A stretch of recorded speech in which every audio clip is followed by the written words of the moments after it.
official roll call, but Mr. Dibble, you were acting as chair in the absence of Mr. Ball. If you would like, whenever you're ready to get started.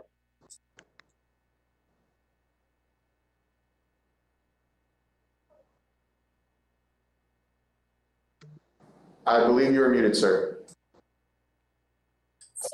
Are you there? Okay. It's 5:31. I'd like to go ahead and get the meeting called to order. Can I get a roll call, please?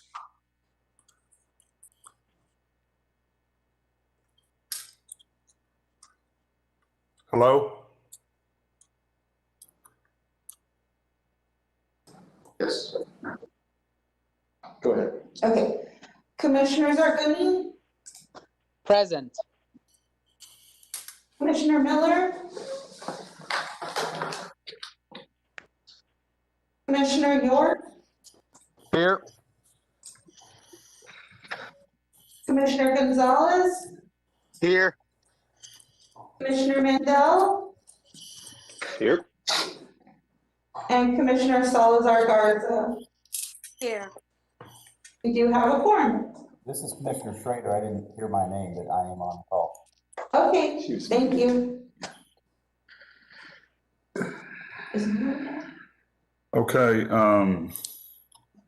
Trying to see the agenda here. Can you scroll down the agenda? I guess we need to probably make a public comment or opening statement. Yes, sir. So fortunately, we did not receive any public comments on any of the items of the agenda tonight. I did want to bring up one quick housekeeping item. Please, everyone, if you could mute your mics when you're not speaking. This is just to avoid any background noise or feedback loops. Also, when making a motion or seconding and of course in voting, if we do a roll call, please state your name and that you are either making the motion or seconding. And that's because sometimes when you speak over each other, it gets a little garbled of who actually made the motion. But again, no comments were submitted for tonight, sir. Thank you. Okay. Can I, item number 3, can we get approval of absences from the last meeting? I think myself, Vice Chairman Dibble was absent from the last meeting. This is Michael York. I move we approve the absences. Do I have a second? Schrader, I second.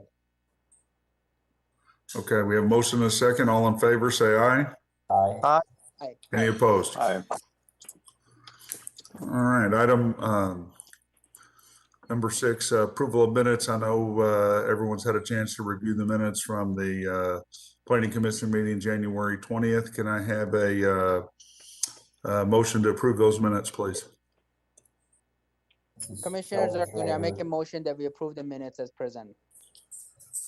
Sheldon Schrader, I'll second that. Garza, I second.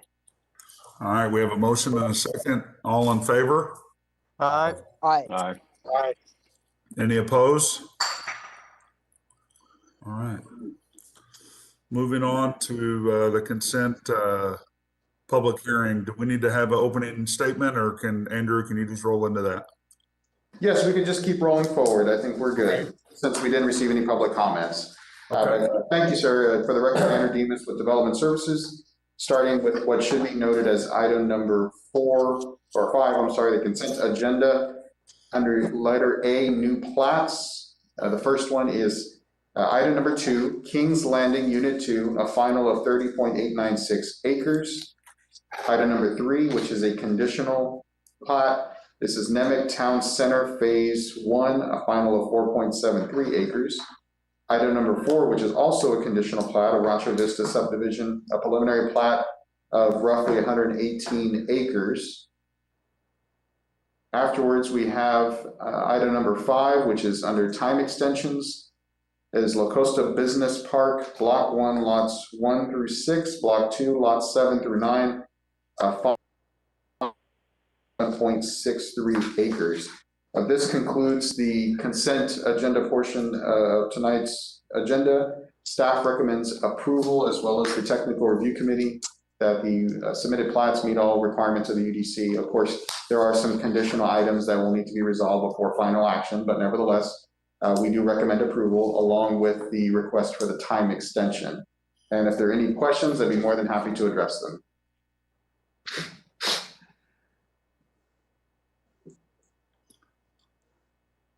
Okay, any questions?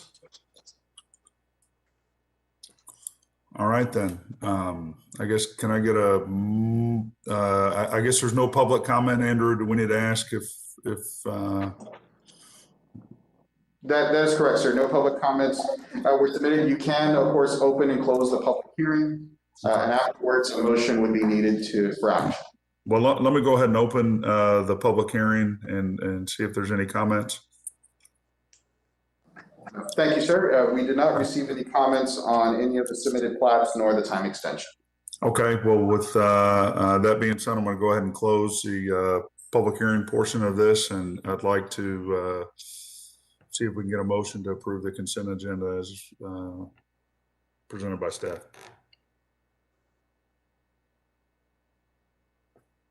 This is Commissioner Schrader. I'll make a motion that to approve the consent agenda items as presented by staff. Michael York, I'll second that. With a motion and a second, all in favor, say aye. Aye. Aye. Any opposed? All right, motion passes. This is Michael Miller. I just wanted to let the record show that I was about 5 minutes tardy, but I am here. Thank you.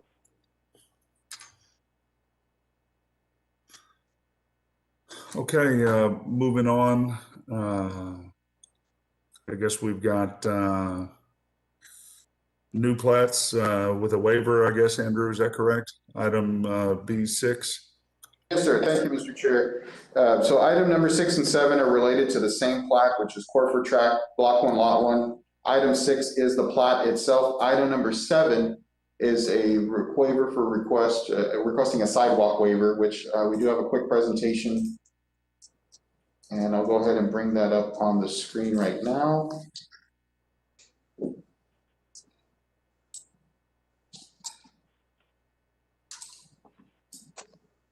So as you can see, Corporate Tract Block 1, Lot 1 is located roughly at the corner of Yorktown Boulevard and Waldron Road in the Flower Bluff area, specifically located at 582 Yorktown Boulevard.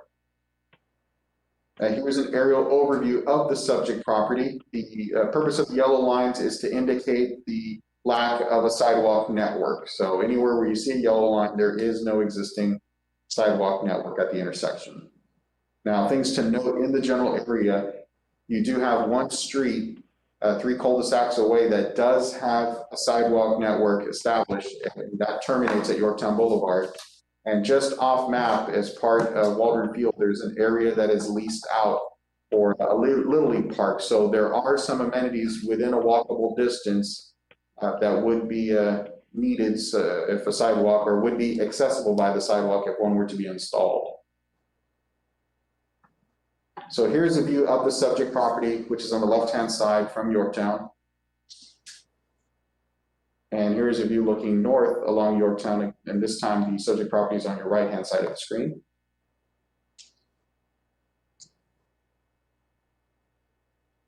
Here's a snippet of the submitted plat itself.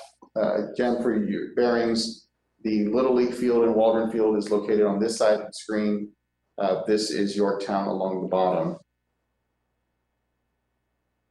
So after reviewing the request, staff is recommending denial. The reasons behind that is the property is zoned general commercial and is adjacent to portions that could be accessed by, if they essentially start the network at this location. The property is at a corner, so as you can see on the map, this is not the final lot to be determined. So when this property next door would come in for official platting, they too would be required to install the sidewalk. So this portion, as it is today, would connect to a future platted property next door, and again, provide access for the neighborhood. Now, granted, these properties are already platted, and it would be difficult to come in after the fact, but nevertheless, one subdivision has already gone through the extent of installing their portion of the network. So that is why we are recommending denial. If there are any questions, I'd be more than happy to address them. Andrew, this is Xavier with Urban Engineering. Yes, sir. Are you able to, am I able to comment at this time? Or? So what we'll do is just for a point of order, we'll go ahead and allow the board or the commission to ask any questions, and at that point, we'll then open it for public comment. So we're almost there to your turn. Okay, Are thank you. there any questions from members of the planning commission? Yeah, this is Sheldon Schrader. Andrew, situation, what in the city's requirements as far as putting in the sidewalk, in other words, this particular site actually physically putting in a sidewalk based on the site conditions is going to require a significant amount of infrastructure work.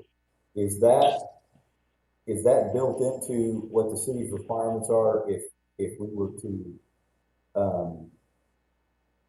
keep that intact, that requirement? I mean, would they have to, is all of the necessary things required that they would have to do on this kind of a property where it has this large ditch adjoining the street?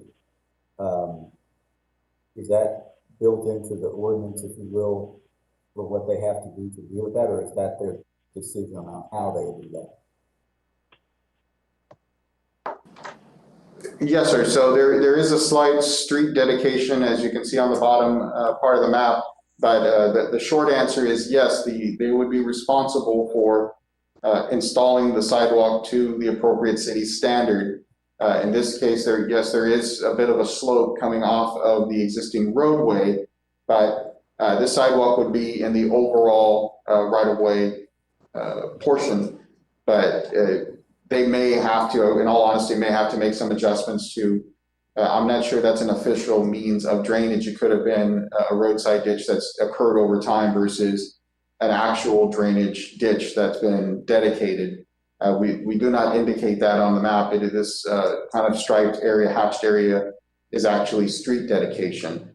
So I'm thinking more of that's something that's occurred over time as far as it's become drainage, but was never really intended to be a true roadside ditch that we see in other older parts of the city. But yes, the short answer is yes, they would have to build a sidewalk to city standard, which may include correcting that drainage issue. And or bringing in fill to put that at an elevation that's functional. That's correct. Okay, thank you.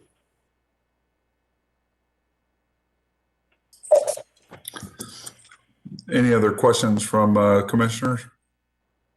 Comment. Okay, well, let's go ahead and open this up for public comment then.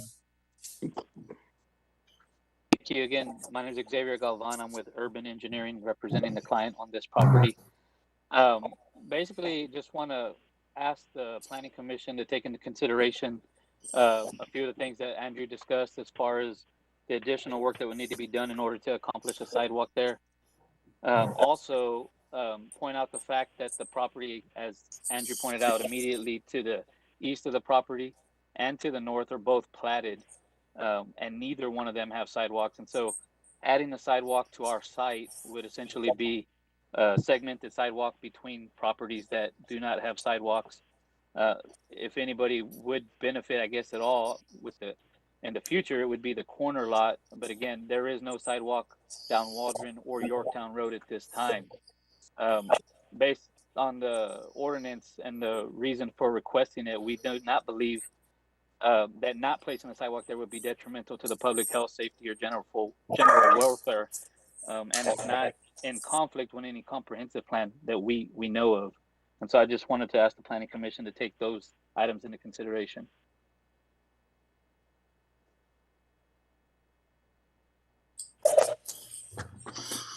Thank you for that. Any questions for the applicant? Okay, there being none, I'll close the public comment and look for a motion on the item in front of us. Actually, Mr. Vice Chair, this is Michael York. I've got a comment on this.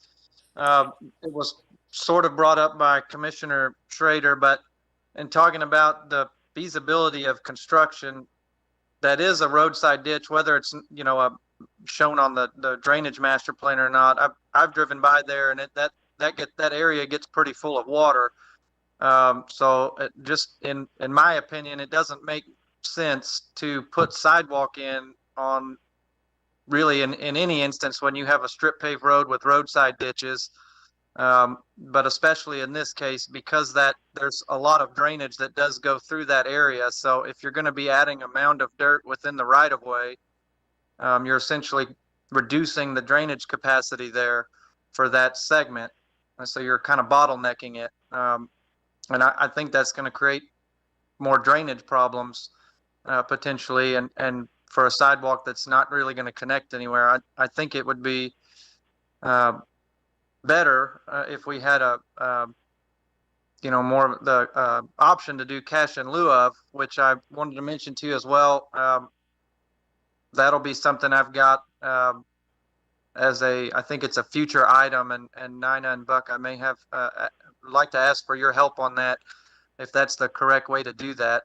But we're trying to get something moving so that can become an option and make its way to city council. But right now, that is not an option. But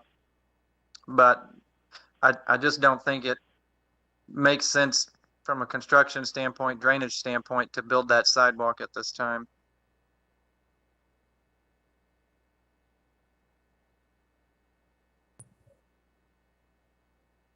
Are you making that as a motion? Well, if there's no other comments, then I will. Andrew, or do we need to motion these separately, or does it matter? At this point, yes, item number 7 would be, it sounds like your motion is to approve the waiver. And then item number 6, you could lump them together, since the whole point is that item number 6, the outstanding comment is sidewalk. So by approving the waiver, you're essentially approving item 6, but it would, for the purpose of the minutes, helpful to say to item 6 and 7, 1, approving the plat, 2, approving, if you're motioning to approve the waiver. Okay, well then, I would like to make a motion that we approve item 6, the plat as presented, and on item 7, move to approve the sidewalk waiver. Okay, do we have a second? This is Sheldon Trader, I'll second that. We have a motion and a second. All in favor, say aye. Aye. Aye. Any opposed? All right, motion passes.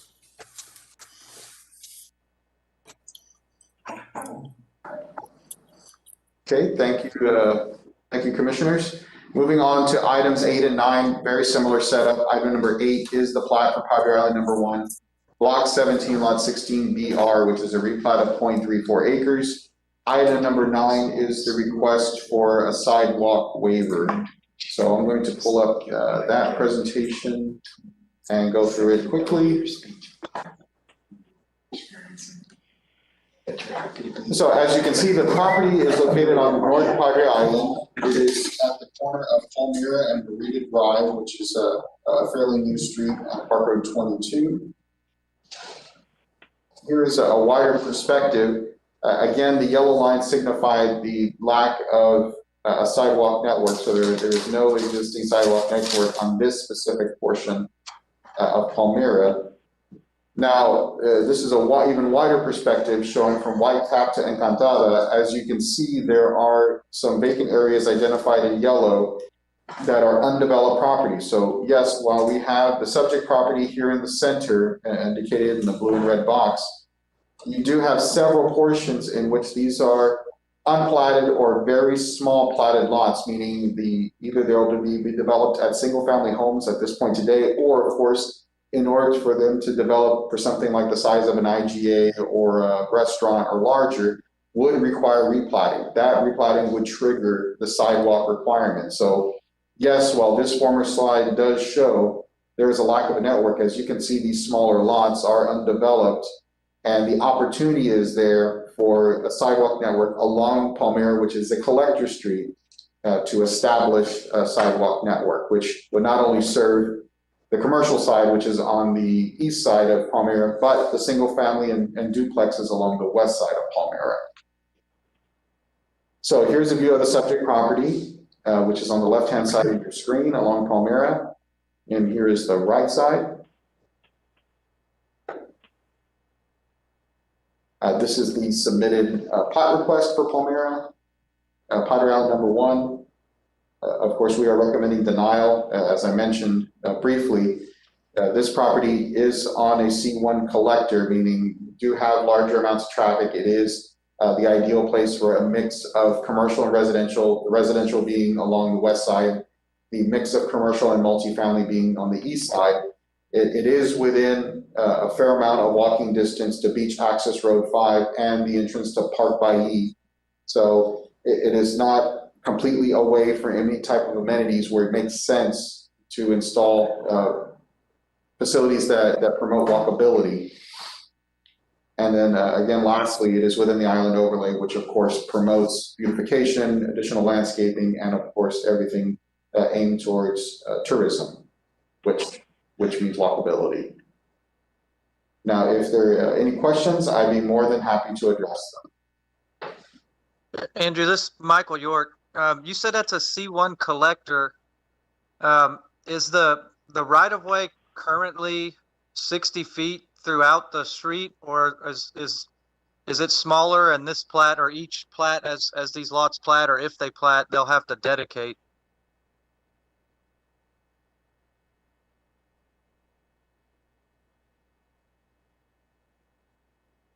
So according to this, I'm showing a 50-foot right-of-way with a smaller paved section, which a 50-foot right-of-way is the equivalent of a local street, but it is on the urban transportation plan as a C1. Okay. Well, and the reason I'm asking is I know that street is not a collector street currently as far as pavement width, and just want to make sure. I know they'll have to follow the construction standards, but don't want to have them build a sidewalk with proximity to the current street if it's then going to get ripped out in the future if and when that street widens. But if it's a 50-foot right-of-way, I guess it doesn't matter. It doesn't look like they're dedicating. Is that correct? Correct. I do not show any additional dedication. Okay, well then I guess I have a question on the plat. So if it's a C1 collector, why are they not dedicating? I guess it'd be an additional 5 feet.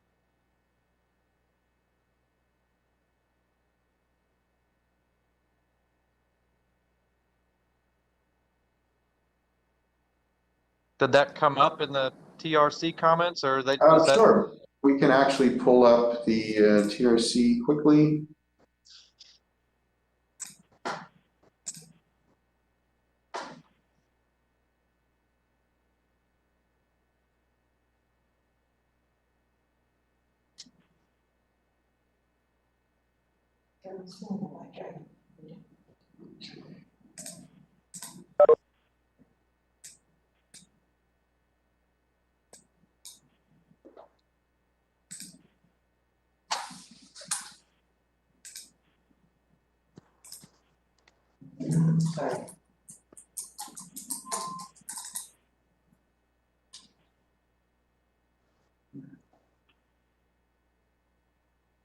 Okay, that is the plat.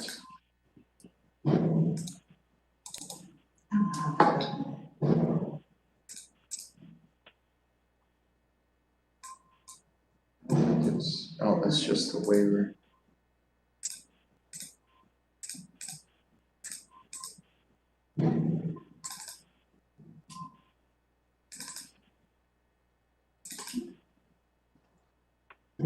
We could get to it from the agenda. Okay, here we go.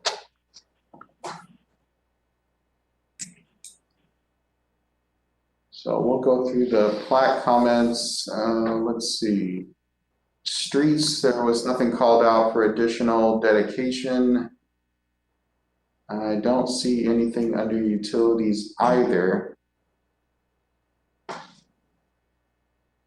Now that could mean because now keep in mind, if it is a solid green line, and this is another kind of quirk of our urban transportation plan, when you have a solid green line, that means it is a fully built out dedicated street. If it is a dashed line, that is an opportunity for us to ask for additional dedication.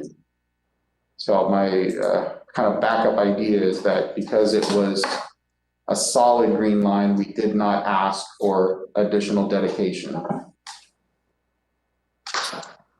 Okay, well, I guess either way, it sounds like maybe that designation needs to be changed, or I guess maybe they need to be asked, but I'm assuming it's a little late to go try and get right away from everybody on that street, but I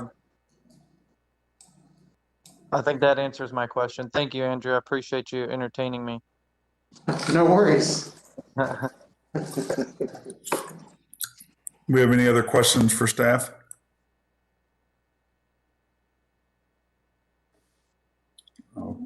Okay, I guess, Andrew, open it up for public comment in case there's anybody from the owners.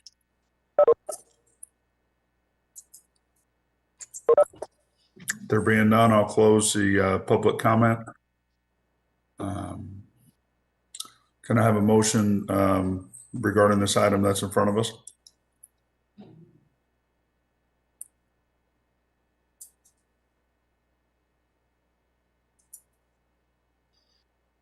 I guess I can do it. This is Michael York. Andrew, are we 8 and 9? Is that correct?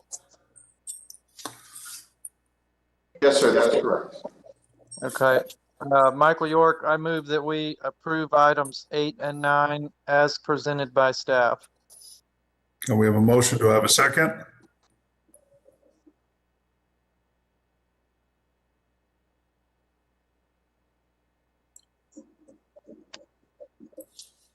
Javier Gonzalez, I'll make a second motion to approve it. Okay, I have a motion and a second. All in favor, say aye. Aye. Aye. Aye. Aye. Any opposed? Okay. Moving on.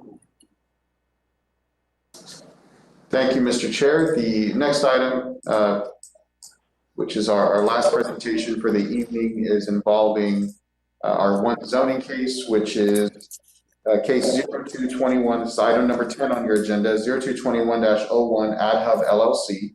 This is a request from the RS6 Single Family 6 District to the IL Light Industrial District.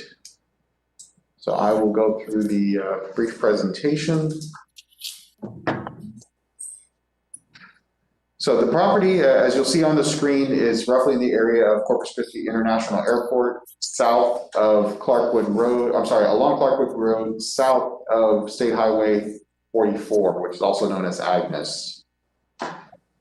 So here's the closer view of the subject property on the right side or east side of Clarkwood Road. To the south, you do see RV zoning. To the north, there we go. Okay, sorry about the feedback. To the east, we do see some properties zoned IL Light Industrial, FR Farm Rural, and some single family zoning. Across Clarkwood, of course, this is the city limit line, this hard bold line. So this is outside of the city limits. And then we have some light industrial zoning at the corner for a service station and some remnant single family zoning just across Clarkwood. So here's a view of the zoning pattern, again showing Highway 44. The large blue area, of course, is CC International Airport. And we do have a large amount of farm, rural, and agricultural land use designations. Now this slide is, when we have to deal with cases around landing fields and especially Corpus International, since roughly, according to our partners at Naval Air Station Corpus, about half the flights that go out of Corpus Christi International are somehow government or military related. I'm sure with COVID that percentage has increased even more with fewer commercial flights going out. But nevertheless, this slide is to show the property in relation to the accident potential zone. So the ACUZ, which stands for Air Installation Compatibility Use Zone, the subject property is almost 99.9% within accident potential zone 1, which is the more intense of the two APZ zones. Now that will limit the types of uses, and especially it's sensitive to uses that generate any type of noise, smoke, glare or dust coming off of the potential project. As far as UDC requirements go, the only buffer yard that would be required is along the southern property line, which involves the potential RV zoning. This RV park has never been built. It was zoned RV in 2018. No further action has occurred on the property. It is not platted.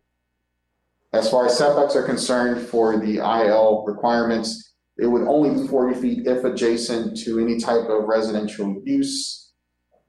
And there is a 20-foot street yard setback along Clarkwood. Now, when it comes to utilities, it appears all utilities are available. There, for stormwater wise, which always comes up during the platting process, there is a large drainage ditch along the rear property line.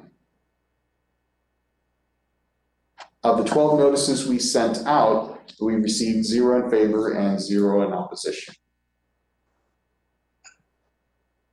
Now, based on the information submitted and looking at the surrounding character of the properties, we as staff are recommending denial of the IL Light Industrial District, and in lieu thereof, recommending approval of the IC Industrial Compatible District with a special permit.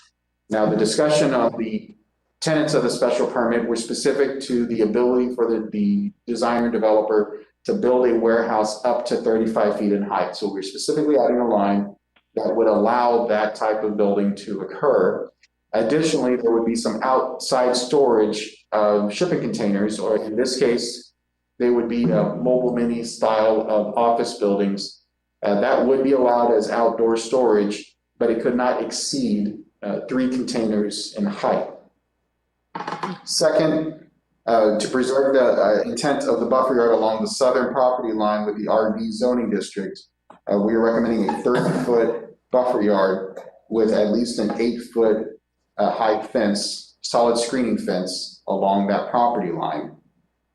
Third, we would recommend that first clearance must be obtained before any type of building permit from the FAA, which is called a Part 77, specifically a Form 7460, which is an aerospace study to make a determination that no hazard is being posed by the potential use upon airport operations. I would want to note, as mentioned in the report, this APZ, accident potential zone, is coming off of a future runway. The second runway that this is covering does not exist yet, but it is on the airport's master plan. Now, their master plan doesn't outline a specific time period, but nevertheless, it is on their master plan that it is to be constructed, and therefore we would want to essentially treat it as if it existed today. And then, of course, lastly, which is our standard time limit, that if a complete building permit is not submitted within 12 months, this special permit shall expire. Now, if there are any questions, I'd be more than happy to address them. Andrew, this is Commissioner Miller. In discussions with the applicant, how receptive were they to this proposed IC with a special permit? So the major concern in the discussions with the applicant surrounded making sure that there wasn't any type of use loss, meaning the difference in uses allowed between the IL and the IC were not so detrimental that it affected the potential sale or use of the property. Now, in this case, as you can see to the north, we did have a series of special permits that we granted, as well as the IC district to the north. The idea behind that is when we have circumstances of interaction with the ACUs, we want to do everything we have in our power to make sure that those flights are protected. Second, in the discussion with the applicants, the concern was specifically about the buffer yard and how much that would affect their ability to store containers on site. So I believe they may have some public comment that I'm sure we'll get to once the public comment portion is opened. But outside of that, I didn't really pick up on any resistance to the other requirements or special permit conditions. I think the main one was the buffer yard. And as far as the future runway, do you know anything about that runway? And I mean, is it going to be specifically used for the Coast Guard or commercial, or what that will be used for? In the brief discussion I had with the airport, it was some airport officials, it was used for all types of flights. So it was not to be limited to one specific user. It would be commercial, military, government, what have you, all types of flights to use it. What they could not give me a definite answer was the time frame on construction. Okay, thank you. Hey, Andrew, this is Michael York. If this were to go through with the IC district, industrial compatible, if the special permit were to expire, is IC an actual district? It just reverts back to that, or does it go back to RS6? I see, yes, sir. So I see the industrial compatible is a district within our Unified Development Code. If the special permit were to expire, that is correct. It would revert to the base zoning, which is the industrial compatible district. Now, you also, as a planning commission, have the power to adjust that time frame. So if you wish, as we've done in past projects, if you want to make that standard 24 months versus 12 months or even longer, of course, I'm sure if our attorney's on the line, there is a reasonable amount of time you want to place on special permits, but nevertheless, that can be adjusted, or again, to answer your question, if it did expire, worst case scenario, it would revert to the IC district. Andrew, this is. As far as the timing, I leave that up to the applicant if they're on there to see if they have concerns on that. I would assume the FAA may be hard to get permits through, but maybe not. But my question was, if it reverts to the IC with no special permit, I'm assuming staff is okay with the typical uses allowed in the IC district for that property? That is correct, sir. So the IC district was essentially created to pluck out all the various industrial districts that still give the ability for the applicant to develop, but minimize things that generate dust, smoke, glare, lights, type of hazards. But yes, we would be comfortable with the IC district. Perfect. Okay, thank you.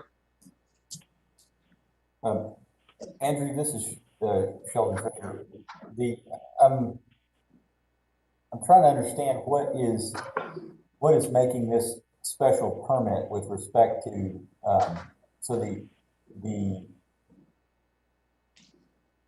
what about these special permit requests items that differ from it being just IC? Sure. So the main issue is the height of the building. The IC district alone caps your maximum building height at 25 feet. Now, using the special permit as a tool, our idea was we know that it's far enough from the potential end of the future runway that it's not a 100-story or 100-foot building that we know it's going to interfere with actual air traffic. And we thought the increasing that amount by 10 feet is fairly reasonable, and using the special permit to give that type of latitude would be the right tool. Okay, got it. And then so this buffer yard requirement is not typical of IC? That is correct. The type C buffer is what our code would call for, which is a 15-foot and 15 points. Now, the 15 points is where you're having to install not only a 6-foot fence, but the probability of a row of landscaping, several trees at 30 feet on center, which with trees involves irrigation and involves some means of maintaining them.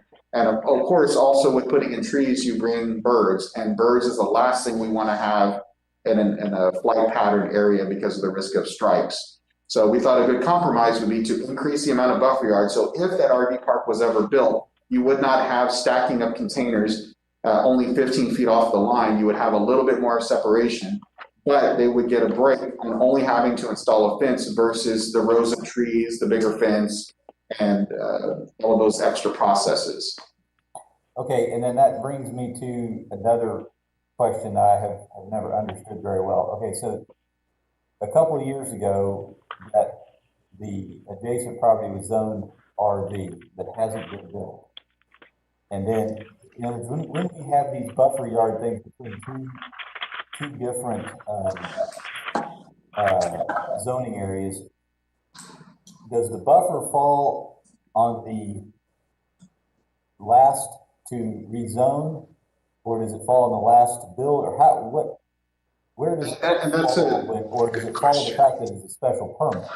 That's a very good question. The first point would be the only time that the code specifically says the second to the finish line is essentially responsible is if you're zoned farm rural. So if your property is zoned, let's say industrial, and the adjacent property is zoned farm rural, and that second property decides to develop or decides to rezone, they are the ones responsible for installing the full buffer yard. Now, the second part of your question is, in the other instances, even if you're zoned RV, which they have their own buffer requirement, the timing to install it would not occur until building permit. So if this property is coming in for their warehouse and their outdoor storage, because they're pulling a building permit, that is the trigger to require the buffer yard. If the RV park were to come in tomorrow and say, I'm ready to develop, here is my submittal for building permit, that is their trigger for the requirement to be installed. Okay, so these buffer yards are essentially separate. This 30 feet that you're proposing here is wholly within on this site. Correct. It's specific to this specific proposal. The idea was trying to create some type of common ground, middle ground compromise between avoiding having to install trees, but still providing some means of buffer if the future RV park ever comes in. Okay. And does the city have any standards of what, I guess one of the concerns I have with the 8-foot fence is, are there required, the 8-foot fence, particularly in open areas like this, they have to be built pretty robust to stand up to the wind conditions we have. Are there requirements on that? And that's a good point. So that's a discussion. Fence can survive much better than an 8-foot fence in our environment, particularly one with screening. Sure. So the reason we said 8 foot is, to a certain extent, I still have to, I get the common sense aspect of it. 8 foot is essentially defending the integrity of the code as it establishes buffer yards, coming up with that compromise. Common sense, I agree that it is hard to engineer, and especially with knowing our winds and our corrosive environment, to have that fence stand up when you have essentially nothing protecting it. Now, I'm sure when the shipping container storage comes in, that will provide a means of protecting that fence, but that's something I wanted to leave open for discussion of the commission to haggle a little bit over on what exactly the appropriate fence height should be. But that is why on the staff recommendation, I wanted to set clear what the code essentially calls out and then leave that open for discussion. Okay, thank you. Another question for Andrew. This is Michael again. The special permit requirement that would essentially extend the height requirement from 25 to 35 feet, is that solely for to facilitate stacking containers 3 high, or is the building itself going to be need to be 35 feet? What's going on there? Yes, the building height is specifically going to be 35 feet for the warehouse. The stacking of 3 containers is, I added that in because of a lesson learned with a previous project that we had along a residential neighborhood involving the storage of these mobile mini style of units, that once it reached a certain height, it generated so much noise and dust that we put that limitation in. So I thought it's a good opportunity to make sure and cover all of our bases, that again, if future development adjacent occurs, you're not going to have, I seriously doubt it would happen to have anything higher than 3 feet simply because of the ability to get a forklift or a crane that high. But nevertheless, I wanted to make sure it was clear in the special permit. Okay.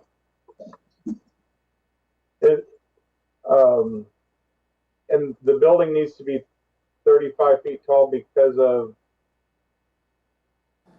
So based on the discussion with the applicant, which I'm sure he'll go into further detail, the warehouse function, they definitely needed a 35-foot tall structure.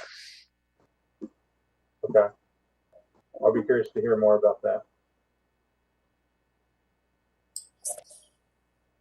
We have any other questions for staff before we open it up for public comment? All right, I'd like to go ahead and open the public comment section now.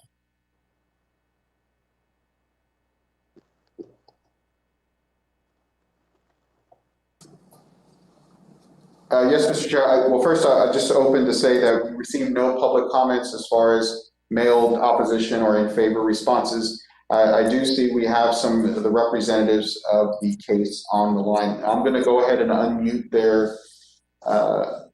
their accounts so they can speak. Thank you. Yes, Mr. Chairman and Commissioners, this is Rick Balls. And to answer your question, first of all, I wanted to just clarify that the determination of no hazard to air navigation has already been obtained from the FAA with the requested height and the entire facility.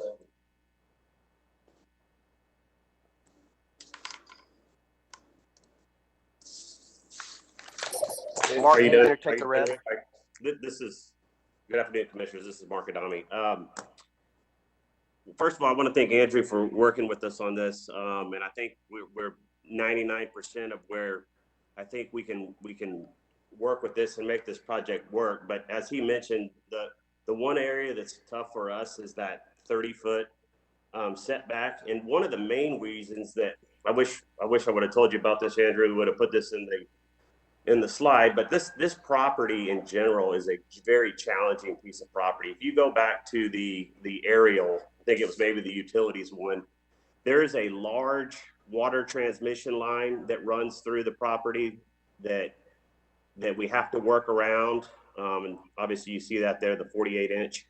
And then there's also, you can kind of see where the dirt is at the dirt's kind of discolored there at an angle, and there's a large gas pipeline that runs through that. So if we lose any amount of dirt on this, we are really strapping ourselves for being able to accommodate what these guys need. And we're already kind of at that, given, you know, the restraints that we're working around. So that's the primary reason for the buffer yard. We need every bit that we can get. And then on the fence side, I don't know which commissioner brought it up, but that was the screening. We're okay with that, but from a practical matter, we believe that thing's going to turn into a sale, and it's just going to become a bigger issue than anything else.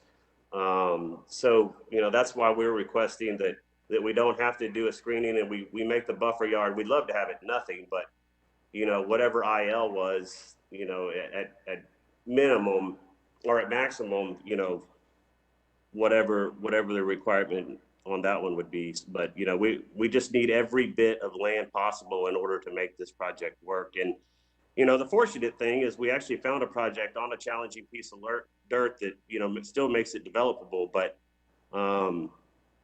you know, it's just given those items, we're really tight on land. So I'll be glad to answer any questions. And like Rick had said, you know, we have already reached out to the airport, and they have given us a letter of support, which I don't know if I've shared that with you or not. But Mr. Adami, this is Vice Chairman Dibble. If a 6-foot, say, hurricane, you know, chain link fence was to be installed, which may alleviate some of the concerns for the wind, I mean, effectively, are shipping containers going to be stored adjacent to the fence line? So while it might not necessarily be a screening fence, there's going to be effective screening for the neighbors anyway? You are correct. Yeah, they will extend above the height of the fence. Okay.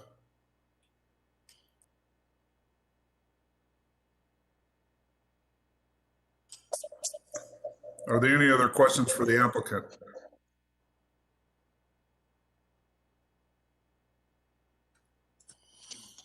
All right, there being none, I'm going to close the public hearing. And I guess, do we have a motion on this item before us? Commissioner Miller, I move that we deny the change of zoning to IL item district and thereof, approving the change of zoning to the IC industrial compatible district with a special permit as per staff's recommendation.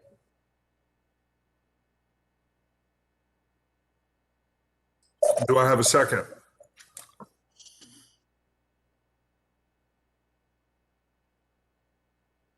Commissioner Zargini, I second that. Okay, Can we Yeah. speak one more time? I don't know if I wanted to really reiterate, at least have the discussion about reducing that buffer, because like I said, I don't know that the project will work with that. I mean, we chew up like another acre just in buffer on that. So, I mean, I would love to have a discussion of reducing that to at least 15 feet.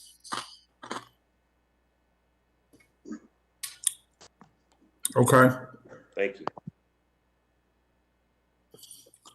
Mr. Chair, just for a point of order, we have a motion and a second on the Right. table. Unless somebody wants to withdraw it to reopen discussion, that's kind of where we're at right now. Sure.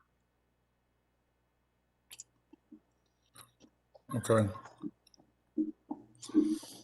I guess Commissioner Miller made the motion. Are you wanting to amend that motion or stick with it as is, Commissioner Miller? I'm going to stick with it as is, but I mean, I don't know if they can table the request at this time, or. So again, this is Andrew Demas, just as a point of order. So if Mr. Miller does not wish to, or Commissioner Miller does not wish to amend his motion, we do have a second. We would probably want to do a roll call vote and see how it flies. If it fails, then a second motion could be made with an alternative recommendation. But again, that's where we are at this point, just to make sure we stay clear with the parliamentary procedure. Okay. Commissioner Miller, I guess your question was, if you feel like to withdraw your motion and make a motion to table, I think that's an option. Okay, but I'm going to ask. I don't know. There's a motion and a second on the table. I mean, can the applicant still offer up any further comments on this? Bud, correct me if I'm wrong, but he would need to withdraw his motion in order to reopen discussion. That'd be up to the vice chair. Excuse me, yes, the vice chairman. Okay. And I guess, Mr. Miller, do you want to withdraw your motion so we can reopen this for discussion, or would you like to move forward with your motion as is? I'll withdraw my motion if you'd like to discuss that, and I'd like to hear Andrew's thoughts. Okay, that motion by Commissioner Miller has been withdrawn, and I guess let's open it up for comments from Andrew at this time. This is Sheldon Schrader. I guess I would like to go back to the one thing I did not clear or understand well enough on when I asked this prior is under the normal IC zoning without a special permit and the normal light industrial without a special permit. What are the normal buffers for this buffer yard? Is that the same 15 feet and 15 points, or is it different? Yes, sir. Again, this is Andrew Demas. I'm bringing it up on the screen so we're all on the same page. So as you can see, this would be what we determine when this comes in for building permit, which buffer yard to apply. So we have, if it goes IL or IC, it's a cross-reference chart. So we would come across the adjacent properties, of course, have very minimal buffer yards. When we come all the way to RV, we hit letter C. As we scroll down, a letter C type of buffer yard is a minimum of 15 feet and 15 points. Gotcha. Okay. So that's the big question. Sorry to interrupt. The big question is about points. And the reason for that is as we scroll down to the points table, to get to 15 points, you either have to install an 8-foot solid wooden fence, that's 10 points. You can install extra landscaping, that's worth 10 points. You can go to a more robust concrete panel wall, that's also 10 points. But you have to get to 15, that's the magic number. Our idea by just requiring the fence was not only reducing their point value, but to eliminate the possibility of installing landscaping, which is the bird attractant. Right. Which triggers the aphis problem. Exactly. Okay. Is there a potential of, I mean, in other words, there are some 15-point items on here. I mean, they're probably fairly costly, but that gets you 15 feet and the points without getting into landscaping. In other words, are we able to write this to give the applicant the option? Is that what it sounds like what I'm hearing they're hurting for space. They brought us a lot. There are some options in here to achieve keep that space down to 15 foot with a constructed fence of a different material that gets them those points. So, and it's also a material that would be less likely to wave around in the wind. Exactly. Yeah.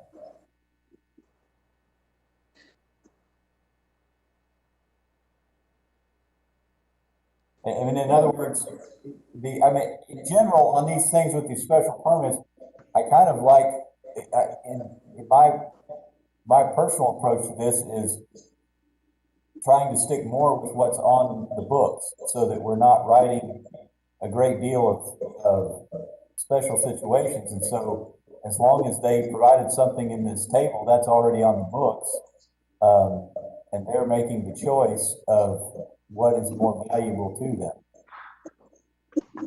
In this case, it sounds like the space. Well, yeah, I mean, you'd have to get with the applicant on that. I think the hard part's going to be to get 15 points doing a 6-foot masonry wall. I mean, I don't know cost wise and engineering wise to do that. That's I'm sure that fence isn't cheap for this much property. So I'm not sure if that winds up being a deal killer or not, but. Andrew, this is for York. You were mentioning earlier the building permits trigger the buffer requirement. If this project went in, was rezoned IC, and they're constructed, if the RV park comes in to construct after that fact, would they be required to have any buffer yard on their property? Yes, sir. That's a good question. So yes, if an RV zone property comes in adjacent to an IL or IC zone property, that too requires a type B buffer yard. I'm sorry, I'm reading the wrong table. Going back up to IC, that would require a type C also. So they would need to put in 15 feet and 15 points on their side of the line, right here, letter C. Well, theoretically, you'll have 30 feet total on both sides. When you count both sides, but very much like the utility easement, you'll have 30 feet total and 30 points in between the two districts. Andrew, since they already have the RV designation, would they be able to get their 15 points, with landscaping requirements and I mean, are they going to have to get airport consent to do that, or are you going to run into having to modify this if they were ever to get the permit for the RV park?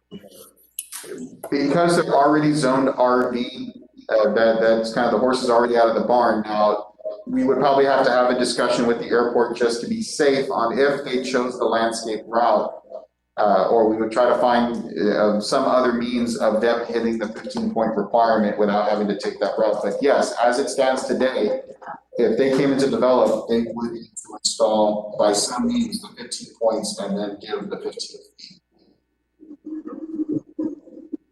I assume they could also come in for I guess that'd be a zoning action or a ZBA to change their buffer requirement. Yes, sir. That would be a request to vary those buffer requirements. Well, considering that you're saying I'm assuming this, if this goes forward, that this project will get built before this RV park that's never been built, that they'll already have to do a 30-foot buffer with 15 points or ask to amend it and go through the process. What are staff feeling about using the normal 15-foot buffer and just reducing the 15 points down to 10 points, which looks like would need an 8-foot screening fence? And I think that's the call that, as staff, we've made the recommendation, and it's not to say that we're inflexible or unwilling to look at other alternatives. The key is that we have a staff recommendation, and then planning commission can make its own recommendation on adjusting those special permit conditions. And the reason I'm a little wary of adjusting our staff recommendation at this point is just so when we present to city council, they're getting a clear perspective of staff recommendation, planning commission's recommendation, and then the desires of the applicant. So they can make a well-rounded, educated decision. Understood. Well, the applicant at the beginning mentioned that there were some things that they had wished they had discussed with staff. So my thought is it might be best to table it and let them get back with staff to hash out all that they feel like works for them. But I'll somebody else wants to make a motion.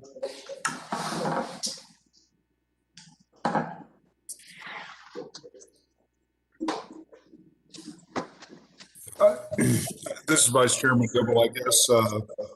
Question for the applicant.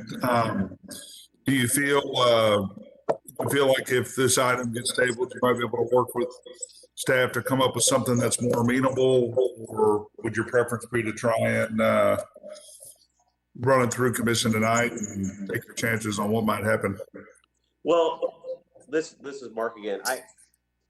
I think the last, and I apologize, I don't know which commissioner was speaking, but I think the last comment was actually something that is achievable, and it really gets what everybody's needs, in the sense that we're able to utilize as much land as we can, given all the restraints that we have.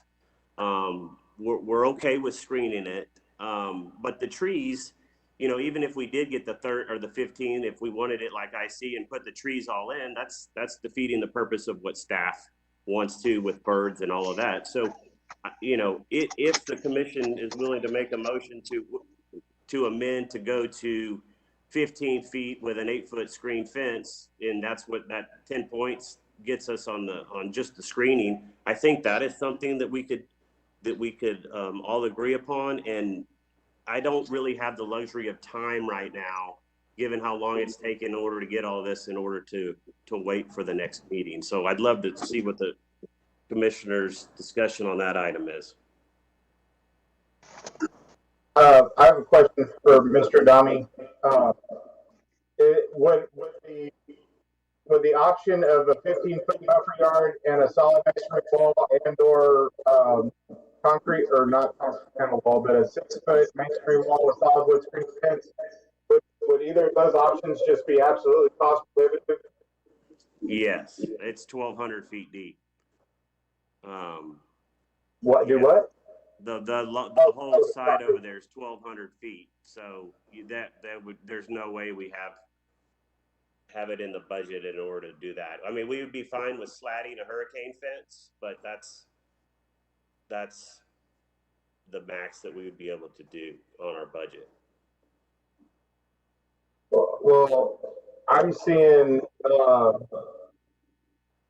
the screen fence options are solid wood.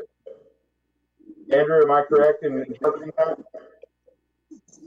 That is correct, sir. The typical screening fence is going to be a solid wood screening fence. He's talking about a hurricane fence with lattice strip. Is that compatible?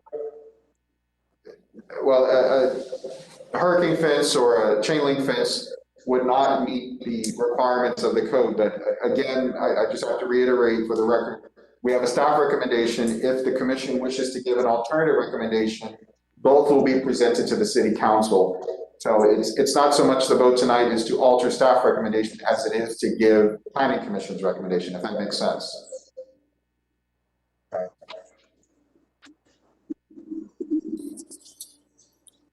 Okay, are there any other questions from the commissioners?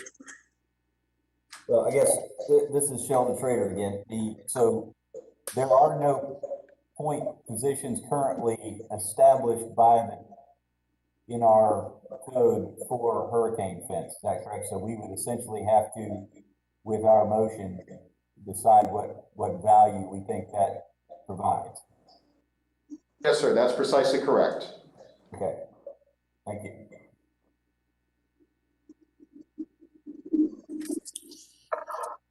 Okay. So with no other questions from the planning commission, I guess we'll close the public comment, and I will look for a recommendation on this item, a motion. I have one other question for staff, for Andrew, on the RV park side of this.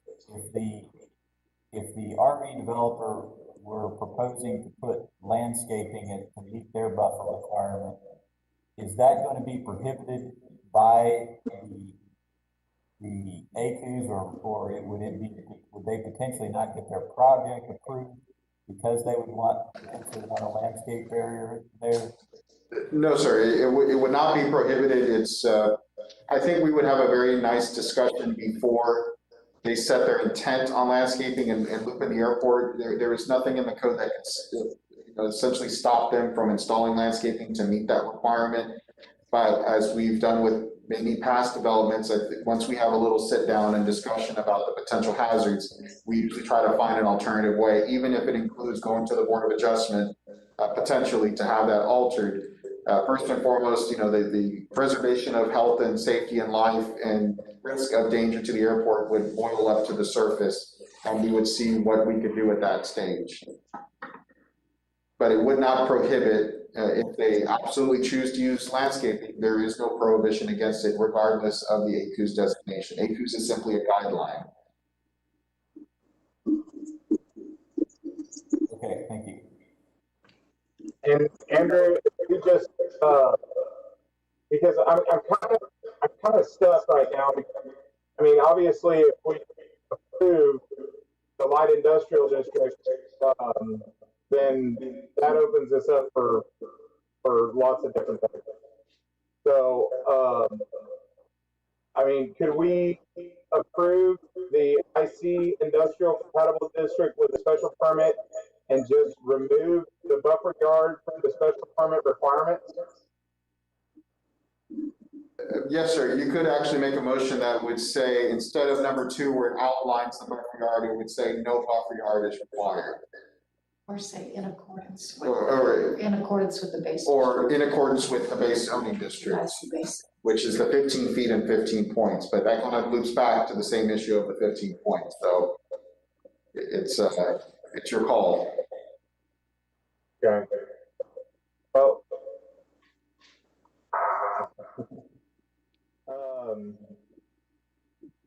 okay. This one's kind of a tough one. I'm looking for Mark or Mr. Balls to jump in there with a preference. I'll be glad to jump in. Can you hear me? Yeah. Yeah. I mean, our preference would to have no buffer, like I said, because we're really, really tight on putting these things out there. If 15 feet gets it done, I think we can figure out a way to work around it. At the absolute dire deal, we could probably get away with the screening fence, but I'm just more of a practical. We're really screening from nothing today. It's more cost. I think it has a more likelihood of getting blown down. And it's just kind of more of a practical matter and cost, but that's the main reason that we're requesting the slatted chain link fence. I don't know that I see that park to the south getting developed anytime soon. Plus, they're going to have a fence up, and they're going to have, if they choose to do the landscaping as well. And it's, nobody really gets to enjoy any of the landscaping. Just the fact of it, one, it's not what staff wants because of the birds and stuff, but two, it's just, in this specific case, it just doesn't really benefit anybody. Well, I get that. However, a slotted chain link fence is off the table. That's not part of the special permit. If I'm understanding Mr. Demus correctly, it would have to be a wood privacy fence. Am I correct? Gentlemen, I'm sorry to interrupt, but if the public hearing, and with all due respect to Mr. Adami, the public hearing's been closed, so really discussion already needs to wrap up, and, not that I'm trying to pressure you guys, but remember, this is a recommendation that's going to go to council, so a decision needs to be made, and then, of course, we will forward everything to council. Okay. I apologize. I thought he was asking me a question. Mark, I think we can work with a point system, Mark. This is Rick Balls. I'm sorry for the record. And go with a 15 foot setback and then wood privacy fence. Let's get the ball rolling on this, Mark. Okay. All right. Okay. What I'm going to do is I'm going to make a motion that we deny the change of zoning to the IL Light Industrial District, and in lieu thereof, approve the change of zoning to the IC Industrial Compatible District with a special permit. And we are going to strike special permit requirement number 2 for the buffer yard.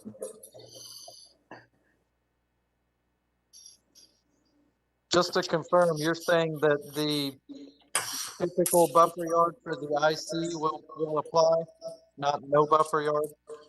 That's correct. The same points calculation. Okay, and on the fence requirement, just so I'm clear, you're recommending that's consistent with the IC zoning? Yes.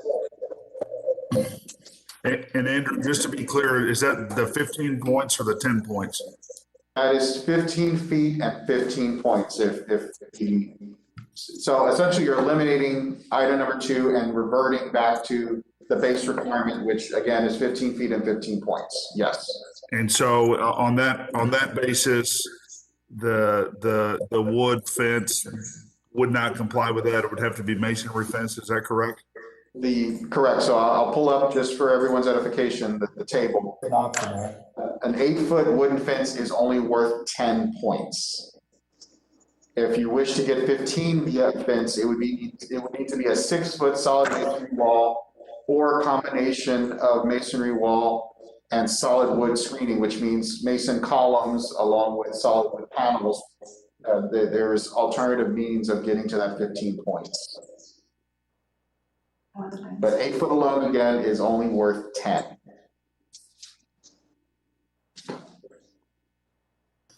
Okay. Thank you.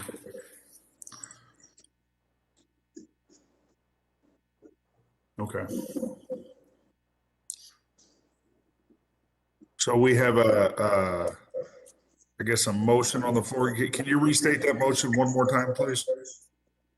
I move that we deny changes of the IL Light Industrial District, and in lieu thereof, approve the change of zoning to the IC Industrial Compatible District special permit, and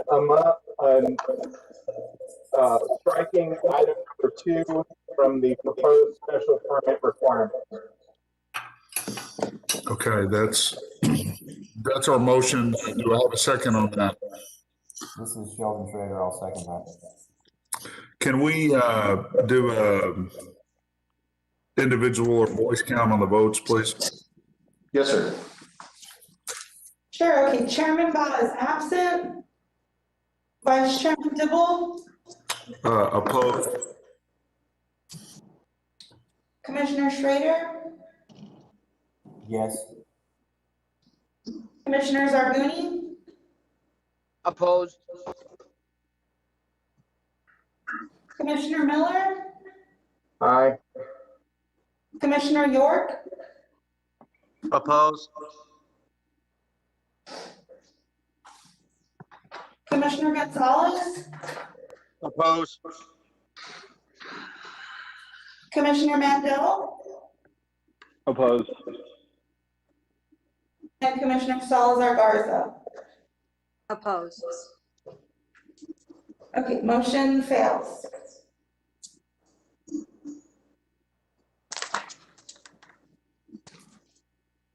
Thank you, commissioners. I guess we'll take another swing at this. Any other motions on this? Yeah, I guess that one failed. Do we have another motion?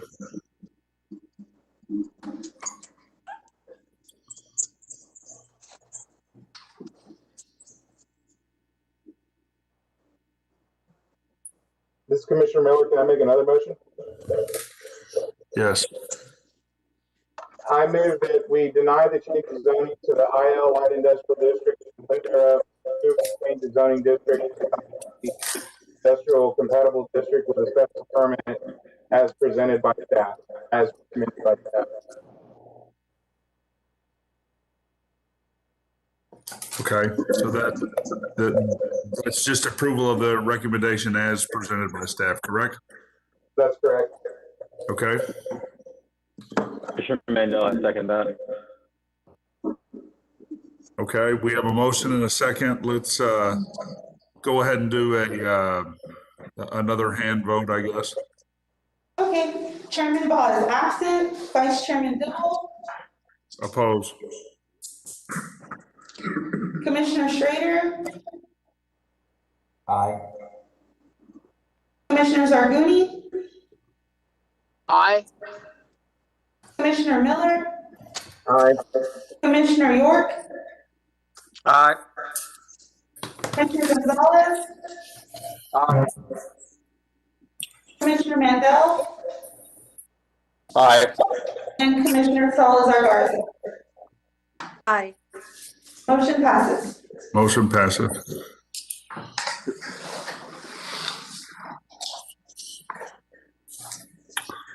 Okay, moving on to our agenda. All righty, we are next at Director's Report. Thank you, Mr. Chair. Al Raymond, Development Services. I thank you for thank all of you for hanging in here. I've got 3 items I want to make you aware of. Number 1, next Tuesday at Council, February 9th, Development Services is bringing forth the Master Planning and Impact Fee Study contract to be awarded, a $2.4 million contract. If you guys remember, about a year ago, Development Services brought this to Planning Commission as an information item, answered some questions. We are finally getting to bring this before council next Tuesday. So whether you're for it or against it, please show up and make your voices heard. That's one. On Friday of the same week, which is February 12th, from 9 to 10:30, we have our monthly Development Services Task Force meeting. It's the second Friday of every month, so it's of course WebEx. So please connect if you can. We give a lot of information about what's going on with Development Services, what's going on in the community, the changes we have made, so forth and so on. So it's very informative. So if you can, please join us there. Finally, I wanted to make you aware, we finally got an Engineer 5 with Development Services. It's Brett Flint. He will be in charge of our public improvement section. We've had a lot of challenges with our public improvements, and Brett is on board to help us improve what we do, be more effective, more efficient with what we do. So I'd just like to introduce him and let him say a few words to you guys tonight. Thank you. Commissioners, Mr. Chairman, Commissioners, again, Brett Flint. I've been a practicing professional engineer for over 20 years. I've been in Texas for almost 7 now, licensed in the state of Texas. I have pretty much, if it can be built, I've built it. So I've worked in heavy industry, commercial, residential, mining, oil and gas, transportation. So I have a pretty broad background. I spent a lot of time trying to figure out how to comply with codes. So I guess I'll spend some time now trying to figure out how to get people to comply with codes. I'm excited to be here, looking forward to helping the city of Corpus Christi move forward with a well thought out and planned development as we grow and have more opportunities coming into the city. Thank you very much. That's my report, Mr. Chair. Thank you. Okay, thank you very much. Moving on, are there any items that need to be scheduled? This is Commissioner Schrader. Yep. I just wanted to say, professionally, I've worked with Brett before, and really glad to see him added to the city staff. I think he's going to be a great addition, a great asset to the city. So just like to welcome him and that we're looking forward to him being part of the city staff. Yeah, this is Michael York, and I'll echo that. Welcome, Brett. Look forward to working with you. Real quick on the Friday meeting, is it possible that you can send an invite to all the commissioners? I got a new email a while back, and I don't think I've gotten the invites for those, but I would like to attend the Fridays. Okay, yes, we can do that. Thank you, sir. Thank you. I did have, or I may have, an item to be scheduled, and I've traded a few emails and worked with Nine a little bit, but I'm hoping to get a UDC text amendment before Planning Commission to make its way to council that would, I guess really it's an addition to the sidewalk construction section of the UDC that would allow for cash in lieu of. I don't know, what the proper way to get that done is. So if you guys can help me, I don't know if that's something I can continue working with staff and staff needs to present it, or if I just ask to schedule it as a future item. I think we are taking, and I was asking Indra, Michael York, I think we're taking our text amendments that we worked on for the last year. I think that's going this Tuesday as well. So the cash it would be on a, sorry to interrupt you, sir. It would be on an upcoming round, and I know we're having a pretty in-depth study of Article 8, which is all things subdivision regulations in the UDC. So we'd be more than happy to loop in that discussion with that overall process. So that way we're taking it all as a bundle. As you know, in the history of the UDC, when you pull on one strand, it's like an old sweater, it starts to unravel. So I would rather, if it's okay with you, Commissioner, to keep it as a bundle with everything in Article 8. That's not to delay it down the road too far, but that's to make sure that we keep everything in line with other parts of the code. I understand that. The hope was to try and get it separate so we could push it through so we don't miss out. Like today's item was another opportunity where the city could have got some funds to put into some kind of fund to build sidewalks. So do we know when that next round is going to kick off? Do we have anything? I know We're in the process of developing a request for proposals for consulting services for the next round. And so more than likely, it would probably be late summer before we would be able to hire the consultant. And could be perhaps, it would probably be in 2022 by the time it would get to City Council and Planning Commission and City Council for consideration. Okay, that's kind of what I was assuming if we wait. Well, let me ask you a question. Maybe I'm just naive here, but the simple amendment, and I sent it to you, is it actually a simple thing to do, or is this something where if approved by council, there has to be new funds created and it gets really complicated? I think it's a simple thing to do. I think when this language went to the Technical Advisory Committee, that there was some opposition to the cash in lieu, and that's the main reason we didn't carry it forward with this last round of amendments. We could bring it forward again to Planning Commission, but again, there will probably be some opposition to the amendment. Well, if I remember, the opposition, as I recall, had to do a lot with the requirements or the things that were listed of when it could be used. And I was thinking if we just change that up. That's why I tried to write it in more of a broad way. Just basically, anytime someone's wanting to use a sidewalk waiver, well, they can do cash in lieu of. But understand what you're saying. But I mean, I can work with you further, and we'll see if there's a way we can do it, but it doesn't sound like there's anything to put on a future agenda item at this time. Great. yes, I'd be glad to work with you, Mr. York. Okay, I appreciate it. Okay, any other items to be scheduled? All right, can I get a motion to adjourn the meeting? Miller, aye. Do I have a second?